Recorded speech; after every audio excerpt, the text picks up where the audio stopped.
So this is day number 2 of managing our energy and priority, not time, right?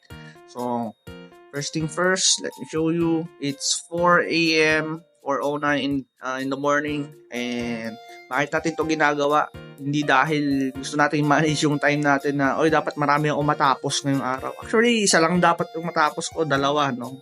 1 or 2 thing ang dapat ko lang matapos ngayong araw. So to finish that 2, no, kailangan kong i-manage yung energy ko at priority. Okay? So una, energy. Okay? Nung mga nakaraan kasi, mga nakaraang linggo, ang gising ko talaga tanghali na, alas 10. Maabot pa ng alas 12. Meron pa yung masaklap na tipong ang hirap matulog. No? Maabot pa ako ng alas 4, alas 2 ng hapon.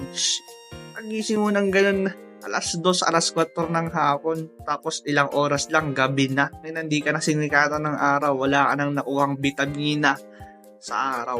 So, ngayon, nang ginawa ko, binago ko, nireset ko yung tulog ko. No? Nireset ko yan para ma-manage ko yung energy. Hindi yung hindi yung time. Yung energy ko kasi scattered kung saan napupunta yung energy.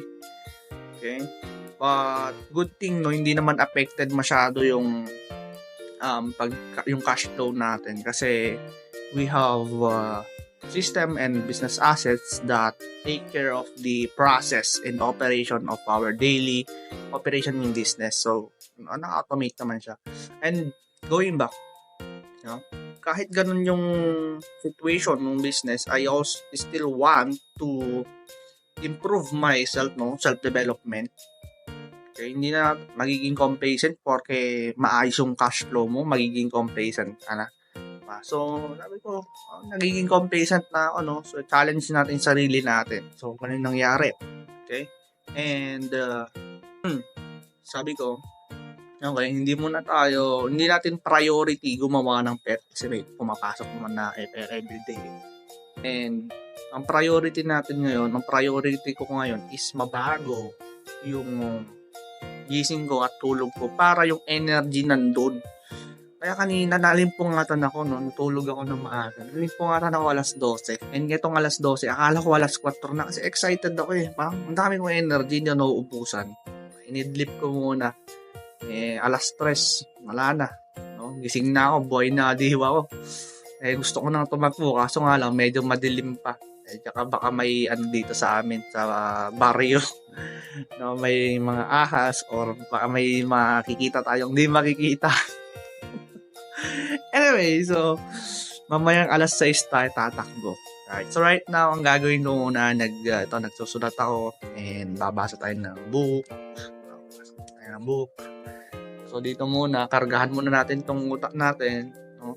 Tapos mamaya yung katawan naman ng So, yung priority natin ngayon is, makapagbasa, makaragahan to, tapos magalaw, mawatwat lang yung yung katawan, ibig sabihin ng mawatwat, may galaw-galaw, no? And then, after nun, panalo na tayo ngayong araw Ganun lang yun, simple. Kung mabago ko lang matuloy-tuloy ko lang to, na ma-manage yung energy tsaka priority, no? Yung mga susunod to, napakadali na lang. So, nasa basic muna tayo na pagmamanage ng energy and priority, not time, right? Because, again, time management is a myth, no? So, you have to manage your energy and priority. See you tomorrow.